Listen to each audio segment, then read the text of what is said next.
अस्सलाम HD global series में आपको वेलकम कहते हैं।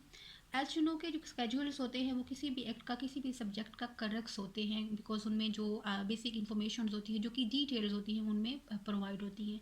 तो इसी वाले से आज हम इंशाल्लाह बात करेंगे एंटी टेररिज्म एक्ट 1997 में जो 5 स्केड्यूल्स दिए गए हैं इंशाल्लाह उनको इन डिटेल जो है उस पर हम बात करने वाले हैं।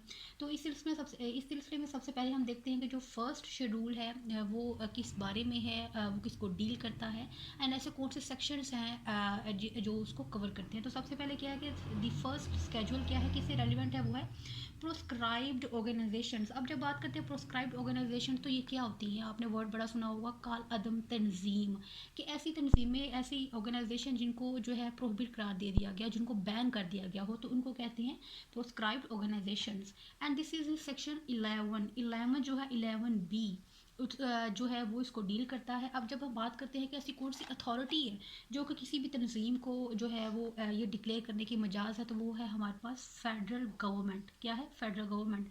एंड कैसे करती है वो थ्रू ऑफिशियल गैजर में जो है बयान बता दिया जाता है कि that these are the proscribed organization. Like if you visit this website and you will find out कि कौन कौन सी जो कौन सी ऐसी तंजीम है जिसके हवाले से ऐसा ऑर्डर पास कर दिया गया है। और देन जब हम बात करते हैं एक्स पार्टी जो है ऑर्डर की, तो इससे क्या मुराद है? एक्स पार्टी से मुराद ये है कि एक पार्टी की मौजूदगी में, दिस इज़ नॉट इसेंशियल कि दोनों पार्टीज जो है मौजूद हों। लाइक एक्स पार्टी का मतलब ये है कि एक पार्टी मौजूद है और दूसरी की गैर मौजूदगी में जो कोर्ट है वो ऑर्डर पास कर देती है। तो सेम केस इज़ देयर कि जब फेडरल गवर्नमेंट जो है वो डिसीजन करती है, जब ऑर्डर पास करती है प्रोस्क्राइब्ड ऑर्गेनाइजेशंस के हवाले से, तो वो एक्स पार्टी होता है। ठीक है।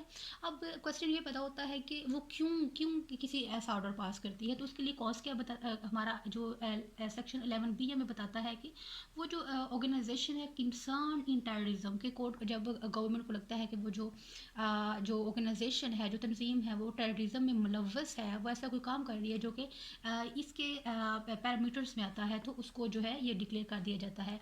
कब करती है? वो करती है ऑन रीजनेबल ग्राउंड्स। अब जब रीजनेबल ग्राउंड्स की बात करते हैं तो ये ऐसी बेसिक इन्फॉर्मेशन जो कि गवर्नमेंट को किसी किसी बेसिक सोर्स से मिले। अब देखिए वो सोर्स जो है वो डोमेस्टिक सोर्स भी हो सकता है, वो इंटरनेशनल बेस से भी आ सकता है। लाइक इंटरनेशनल ऑर्गेनाइजेशंस जो हैं उनके थ्रू भी इंफॉर्मेशन मिल सकती है। एंड सिमिलरली जो है हमारी डोमेस्टिक इंटेलिजेंस एजेंसीज़ हैं या फाइनेंशियल इंस्टीट्यूशन जैसे कि बैंक्स वगैरह हैं, उनके थ्रू अगर उनको किसी ऑर्गेनाइजेशन के हवाले से ऐसी इन्फॉर्मेशन मिलती है, तो उसको क्या हम कहते हैं, बेसिक इन्फॉर्मेशन के इन ग्राउंड्स पे जो है ना, on relying on that information, जो गवर्नमेंट है वो ये वाला जो ऑर्डर है प्रोस्क्राइब्ड ऑर्गेनाइजेशन के हवाले से उसको पास करती है। अब जब हम बात करते हैं ये मैंने कि 3 days का वर्ड क्यों लिखा हुआ है, ये इस वजह से ये है कि जब गवर्नमेंट ऐसा ऑर्डर पास करती है तो वो विद इन 3 days का करती है, उस ऑर्गेनाइजेशन को इन्फॉर्म करती है। क्या करती है? इन्फॉर्म करती है कि आपके हवाले से ये वाला जो ऑर्डर है वो पास कर दिया गया है। अब बात ये है कि एज यू नो कि हमारे जो बहुत से लॉ के ऐसे पेपर्स होते हैं कि जिनमें MCQs बेस्ड क्वेश्चन पूछे जाते हैं। तो that's why anti terrorism act, as you know के this is a part of ADPP also DTP and इस तरह के जितने भी पेपर्स होते हैं तो उनमें जो है ऐसे क्वेश्चन पूछे जाते हैं। तो that's why we have to keep these points very clearly in our mind कि आपको इनका जो है पता हो, इन डेट्स का पता हो, कितने डेज हैं उनके हवाले से जो है आपको पता हो। तो 3 days क्या है कि गवर्नमेंट क्या है इन 3 days उनको इन्फॉर्म करेंगे that this order has been passed like with reference to you. Then क्या है कि अगर जिस ऑर्गेनाइजेशन के हवाले से ये ऑर्डर पास हो तो उसके पास रेमेडी क्या है। एज यू नो के लॉज जो है वो हमेशा किसी भी पर्सन को वो जो है अग्रीड पर्सन को बगैर सुने नहीं छोड़ता। तो सिमिलर केस इज़ देयर कि उसको रेमेडी दी जाती है। क्या है कि वो रिव्यू एप्लीकेशन जो है वो ऑर्गेनाइजेशन पास एप्लीकेशन जो है वो फाइल कर सकती है। किसको फाइल करेगी? डेफिनेटली जिस अथॉरिटी ने ऑर्डर पास किया है वो फेडरल गवर्नमेंट को ही जो है वो एप्लीकेशन फाइल करेगी। कब करेगी? इन 30 days। क्या है? इस ऑर्डर के पास होने के विद इन 30 days क्या है वो ये एप्लीकेशन फाइल करेगी। देन क्या होगा? देन देखिए मैंने एक वर्ड यूज़ किया हुआ है 90 days एंड देन मैंने लिखा हुआ है 30 days। Then what are these?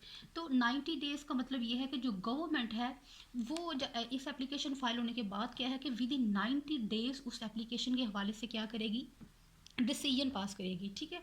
And then 30 days की बात आती है कि लेट्स सपोज कि अगर उन्होंने जो एप्लीकेशन फाइल की है उसको रिजेक्ट कर दिया गया है, उसको डिसमिस कर दिया गया है, तो देन उसके पास, उस ऑर्गेनाइजेशन के पास, अग्रीव्ड पार्टी के पास रेमेडी क्या है कि वो उस ऑर्डर के पास होने के बाद विद इन 30 डेज़ क्या है वो अपील कर सकती है। किसको अपील कर सकती है? हाई कोर्ट को, ठीक है। तो ये उसके पास review application and appeal to high court, ये दो रेमेडीज़ हैं इस ऑर्गेनाइजेशन के पास, right. Excuse me.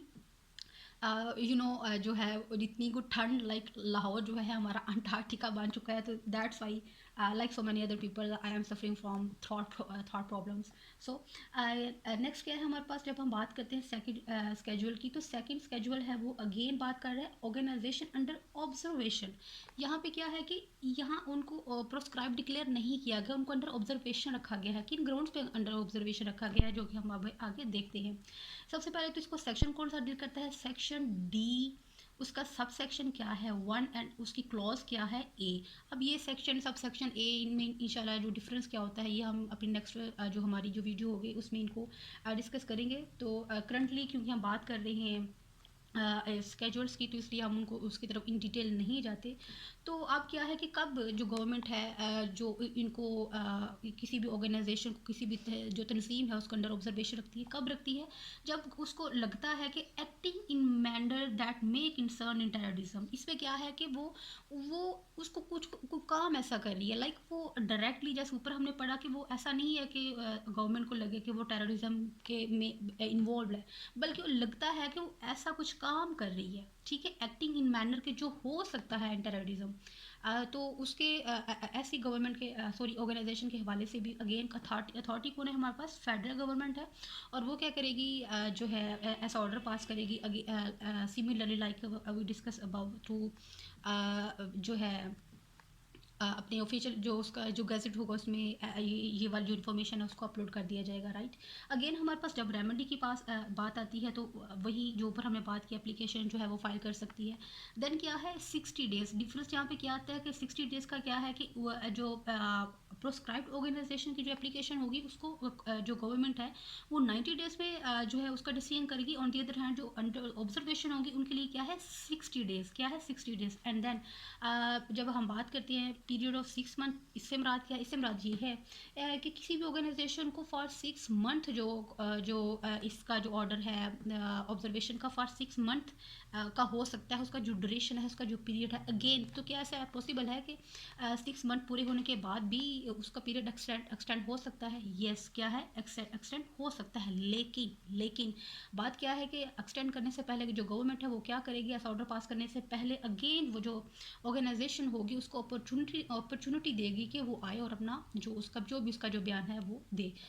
Then so these are the proscribed and under observation organisation. Then हम बात करते हैं जब थर्ड स्केड्यूल्स की, तो थर्ड स्केड्यूल के हमारे पास वो डील करता है शेड्यूल्ड ऑफेंसेस। क्या है? Scheduled offences. तो ऐसे कौन से ऑफेंसेस है जब हम स्टडी करते हैं एंटी टेररिज्म एक्ट को, तो there are so many occasions कि जब वहाँ पे ये वर्ड यूज़ होता है शेड्यूल्ड ऑफेंसेस, ठीक है। तो वो ऐसे कौन से ऑफेंसेस है जिनको ये नाम दिया गया है? सबसे पहले तो हमारे पास हम देखते हैं कि हमारा सेक्शन कौन सा जो कि इनको डील करता है। तो इसका सेक्शन हमारे पास है 2F। क्या है? सेक्शन 2 उसकी जो क्लॉज एफ जो है वो डील करती है शेड्यूल्ड ऑफेंसेस को। तो इसमें क्या है कि एनी एक्ट ऑफ टेररिज्म। अब एक्ट ऑफ टेररिज्म क्या है? जैसा कि हमारी जो प्रीवियस वीडियो थी उसमें हमने इन डिटेल जो टेररिज्म है, ऐसा कौन सेक्शन था जिनको टेररिज्म कंसिडर किया जाता है, उसको डिस्कस हमने किया था। अगर हमारी वीडियो आपने नहीं देखी तो आप उसको लाजमी देखिए, क्योंकि उसमें हमने जो है from both subjective and objective point of view terrorism को डिस्कस किया है। तो कोई भी ऐसा एक्ट जो कि टेररिज्म के ग्राउंड्स में आता हो, और अदर ऑफेंसेस, ऐसा कोई भी अदर ऑफेंसेस जो कि इस एक्ट में बयान किए गए, किस एक्ट में? एंटी टेररिज्म एक्ट में। जैसे कि हम इसमें देखते हैं कि हम money laundering, like there are so many other offences जिनको इसमें डिफाइन किया गया है। तो ऐसे ऑफेंसेस उनको भी हम शेड्यूल्ड ऑफेंसेस कहेंगे। एंड सेकेंडली अटैम्प्ट, जब अटैम्प्ट की बात आती है तो लाइक ज़रूरी नहीं कि आपने एक कमीशन ऑफ दैट ऑफेंस हो, बल्कि कोई अटैम्प्ट करते हो, लाइक अबेटमेंट करते हो, कंस्पायरेसी करते हो रिगार्डिंग दीज ऑफेंसेस, तो वो भी क्या है? इसके ज़ुमरे में आएगा। जब हम बात करते हैं एक्सक्लूसिव जूरिस्डिक्शन की, तो इससे मुराद क्या है?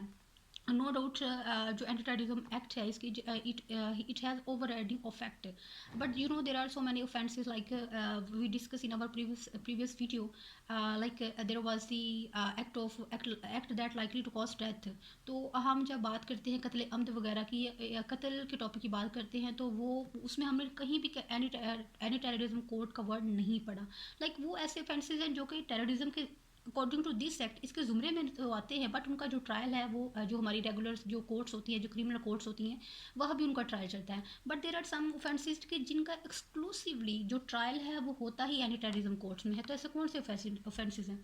सबसे पहले क्या है कि kidnapping and abduction for ransom. अब क्या है कि अगर किसी को किडनैप हो जाता है, रैंसम क्या है कि कोई डिमांड की जाती है इन मनी फॉर्म या कोई ऐसे कि आप ये काम करोगे तो ही हम ये जो पर्सन है जिसको हमने अबडक्ट किया है या किडनैप किया है तो हम उसको रिहा करेंगे। तो उसको इससे मुराद इसका जो ट्रायल होगा। एंड सेकेंडली क्या है कि किसी रिलीजियस प्लेस जैसे कि हमारे पास चर्चेज हैं, मॉस्क हैं, बारगास हैं, या कोर्ट प्रिमिसेस जो है इनमें आप कोई एक्सप्लोसिव यूज़ करते हो, जो है लाइक बम्बिंग वगैरह करते हो, ऐसा कोई एक्ट करते हो, तो इनका जो ट्रायल होगा वो एक्सक्लूसिवली जो एंटी टेररिज्म जो कोर्ट्स हैं उनके जो है अंडर होगा, राइट। एंड सेकेंडली क्या है कि ज़रूरी नहीं, जब हम इनकी बात करते हैं तो ज़रूरी नहीं कि ऐसा ऑफेंस हो और उसके नतीजे में कोई हार्म ही हुआ हो, कोई डैमेज ही हुआ होगा। आल दो कि उनके नतीजे में कोई डैमेज या हार्म ना हुआ हो, फिर भी क्या है उसको कंसीडर किया जाएगा कि वो ऑफेंस हो गया है, राइट। एंड देन हम बात करते हैं फोर्थ शेड्यूल की, जो कि डील करता है with proscribed persons. Proscribe person जो है उसको डील करता है हमारा सेक्शन 11 ई। ठीक है, आप देखिए जब हम इस एक्ट को स्टडी करते हैं, एंटी टेररिज्म एक्ट को, you will see there are lot of sections जिसमें O like tetra O and tetra E and इस तरह के जो वर्ड्स हैं वो यूज़ हुए हैं। Those are so interesting, like you know what I mean. तो क्या है कि 11 ई जो है वो डील करता है विद प्रोस्क्राइब पर्सन से। अब प्रोस्क्राइब पर्सन कौन से होते हैं? जैसे हमने ऊपर बात की कि कालादम तंजीमें के ऐसी ऐसी तंजीमें जिनको बैन कर दिया गया है, तो सिमिलरली ऐसे पर्सन हैं कि जिनको जो है ना वो बैन कर दिया जाता है। ठीक है, ऐसे कौन से सबसे पहले तो क्या है सेक्शन हमारा ये इसको इलेक्शन सेक्शन 11 ई डील करता है। एंड ऐसा कौन सा पर्सन है? पर्सन वो होते हैं कि वो एक्टिविस्ट हो सकता है, वो ऑफिसर हो सकता है, वो एसोसिएट ऑफ ऑर्गेनाइजेशन हो सकता है। कौन सी ऑर्गेनाइजेशन? जो कि ऊपर ये वाली सारी बातें जिसको कि हमने प्रोस्क्राइब ऑर्गेनाइजेशन में पढ़ी कि वो टेररिज्म में कंसर्न हो सकता है और जो गवर्नमेंट है उसको रीजनेबल ग्राउंड उसको मिले इस पर्सन से के रेफरेंस से, लाइक ऑल दोज इंफॉर्मेशन जो कि हमने अबाउट डिस्कस की विद रिस्पेक्ट ऑफ दीज, वो सारी एक तो इसमें आएगी। एंड सेकेंडली क्या है कि वो सस्पेक्टेड हो सकता है, जैसे हमने बात की कि acting in a manner that may concern in terrorism. And then क्या है कि इसके लिए भी जो कोर्ट है वो जो ऑर्डर है वो पास करेगी। एंड इसकी जब हम बात करते हैं there are so many other you know orders के जो कि रिस्पेक्टिंग प्रोस्क्राइब्ड पर्सनस जो हैं वो पास किए जाते हैं। वो क्या लाइक इसमें उस पर्सन को रिक्वायर किया जाता है कि एग्जीक्यूट बॉन्ड करे, या फिर क्या है कि जो शोर्टी या शोर्टीज जो है वो दे। ठीक है, देन क्या है कि अगर वो उससे रिक्वायर किया जाता है कि अगर वो इस अपने घर को छोड़े किसी और जगह मुंतकिल हो, तो उसने इन्फॉर्म करना होता है जो हमारा स्टेशन पुलिस ऑफिसर जो होता है उसको इन्फॉर्म करे। एंड देन कुछ ऐसी जगह होती हैं जो कि उसको बता दिया जाता है कि इन जगहों का आपने जो है वो विज़िट नहीं करना। लाइक ऐसे बहुत से ऑर्डर्स हैं जो कि for the period of 3 years जो है उसके लिए हवाले से जो कोर्ट है वो पास कर देती है। एंड देन लास्ट वन हमारे पास क्या है? वी हैव फिफ्थ स्केड्यूल जिसको डील करता है सेक्शन 6, जो कि सेक्शन 6 जो है वो टेररिज्म को भी डील करता है।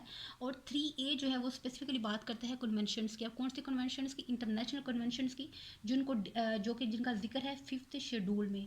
आप लोग देख रहे होंगे ये वाली जो सारी इन्फॉर्मेशन है ये वही है जो कि हमने इधर डिस्कस कर ली है, बट बाई मिस्टेक जो है मैंने इसको यहाँ पे लिख दिया और इंटेंशनली इसको मैंने रिमूव भी नहीं किया। एंड ये आपने बताना है, बल्कि आपने गेस कर लिया होगा कि मैंने इसको रिमूव क्यों नहीं किया। तो अब हमारे पास कन्वेंशंस हैं जिनको सेक्शन 3A जो है वो बताता है ऐसी कौन सी कन्वेंशंस हैं।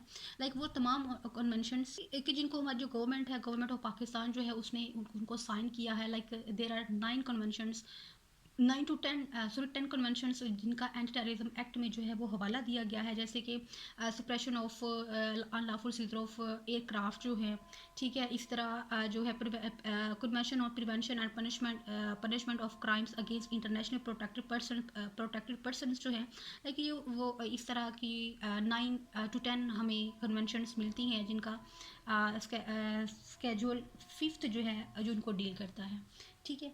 तो इनके कंट्राडिक्टरी इन कोई भी एक्ट ऐसा एक्ट जो है वो किया जाए तो उसको कंसीडर किया जाता है terrorism. So these are the schedules 1 to 5 which are deal by anti terrorism act 1997, and hopefully आपके लिए जो है ये सारी इंफॉर्मेशन मुफीद रही होगी। और इसके हवाले से कोई भी आपका क्वेश्चन हो तो प्लीज़ उसको जो है वो ज़रूर अराइज़ करें, और अपनी जो आपके ओपिनियंस हैं उनसे भी हमें आगाह रखें। और अगर अभी तक हमारा चैनल HD ग्लोबल सीरीज़ को आपने सब्सक्राइब नहीं किया तो प्लीज़ उसको भी सब्सक्राइब करें और अपने फ्रेंड्स के साथ जो हैं हमारे वीडियोज़ को शेयर करें। Thank you.